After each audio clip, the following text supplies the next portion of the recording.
Hello everybody, it's Ian Lives and welcome back to another movie review video and another episode of Hollow Binge. Today we are going to be reviewing the 2016 horror mystery, The Autopsy of Jane Doe. Now this movie I heard a lot about for some years.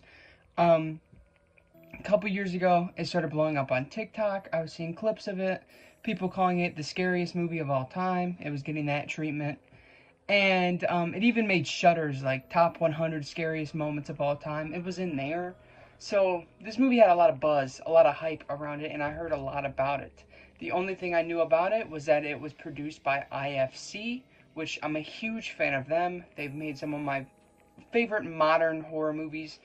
And also that it starred Brian Cox, which had me interested because what I have seen with him in it, which isn't much, but what I have seen was pretty great.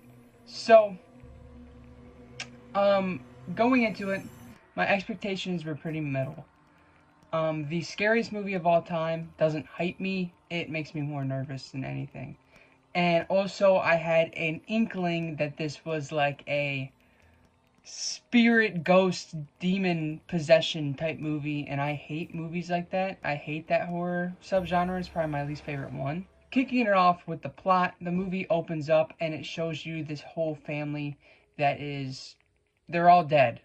And there's like detectives on the scene looking at everything, and they go in the basement and they find this body that is it's a female that is totally unscathed but dead. It has no markings, no anything, but is dead. It's a perfect corpse that cannot be identified. There's no DNA, no fingerprints, no anything that can identify this person, so they call her a Jane Doe. Now, this body ends up going to this... I don't know why I can't think of it. I don't know why my mind's blanking, but you have one and his son, so two of them. I don't know why I can't think of it. And basically they get Jane Doe and they have to do an autopsy on her and figure out why she's dead. And basically while they're cutting her open and doing all this, they start finding clues that eventually lead them to the actual answer.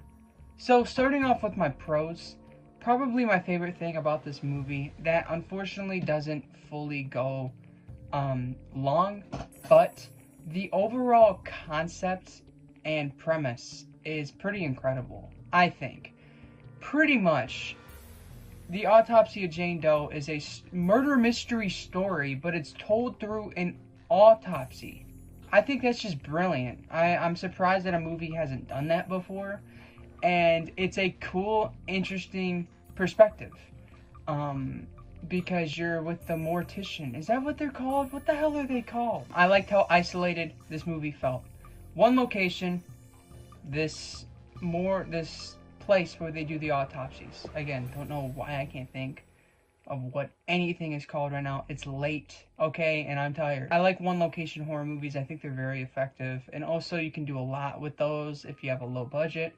So a lot of horror movies do that, and it always works for me most of the time. They use the environment well. There's great atmosphere and foreboding mystery, and I think that was just really well done.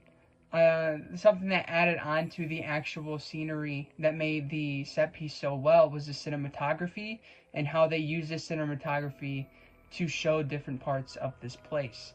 There's constant shots, they use it multiple times, of where you're shown a mirror that shows the hallway in like a warped way. And they show it multiple times, and I just thought that looked great. It was a great shot.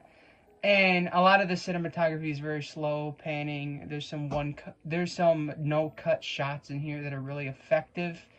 So again, cinematography is good, scenery is good, setting is good, atmosphere is good.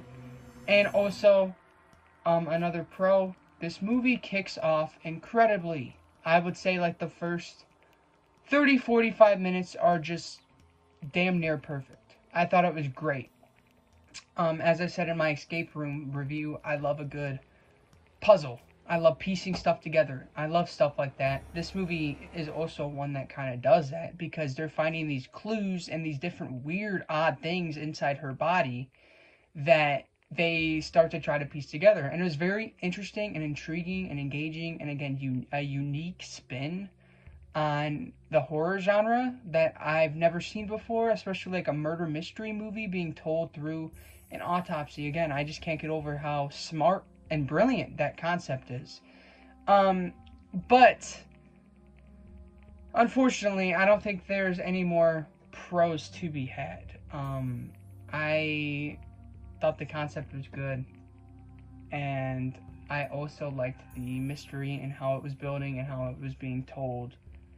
But moving on to my cons, I think the most disappointing thing was how quickly this movie nosedived into generic jump scare bullshit. I really wasn't expecting the movie to go downhill that quick. I was expecting to love this thing because it was so good from the start and people were raving about it, so I was just on board.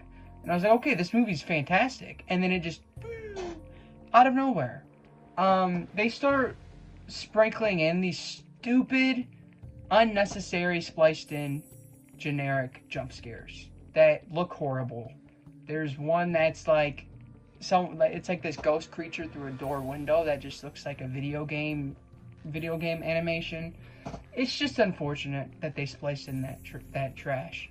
It's like they wanted to reach a more broad audience, so they filled in like cheap little jump scares to get the people engaged again, which I'm not a huge jump scare guy. Usually they're cheesy and corny to me, and this is a very good example. It's very unfortunate. And then also how the story turns out very generic, very cliche, and doesn't match how this movie was taking you. Because what I mean by that is the directions that it was grabbing you and throwing you in. The first and second act go in wild, wacky directions that you wouldn't expect. They're not predictable. And then out of nowhere, it goes down the beaten path and turns into a movie that we've all seen before in different ways. So it starts off really unique and stands off on its own, and then becomes something that we've most likely seen in a different form, which is very, very unfortunate that happened like that.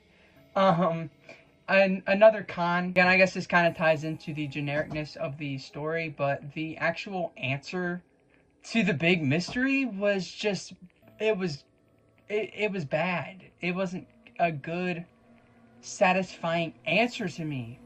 It was the actual thing that happened was something that they suspected within the first 20 minutes. They brought it up and then brushed by it, and then that ended up being the actual climax. And it was like, what? That was it the whole time? You guys already went through that and ruled it out, but that was the actual thing. It's like they didn't want you to figure it out, so they backtracked. And yeah, I don't know if there's much more to say about this movie. There's decent acting performances. Brian Cox does good. He's easily the standout here. The other guy had some iffy acting moments, like when a certain character dies. I guess that's another con that I wanted to touch on. These people act and react to things very unordinarily. This, I don't think, is a huge spoiler. A cat dies in this movie. Hopefully you guys aren't too mad that I say that. I don't think that's a major spoiler. A cat dies. It's their cat. And the guy finds it, the son. And the dad finds it. And they just have like an awkward stare-off with watery eyes, and then they just throw the cat in a furnace. They don't say anything, and it's like, what? You're not going to ask how this happened to the cat? You're just going to throw him in a fire pit?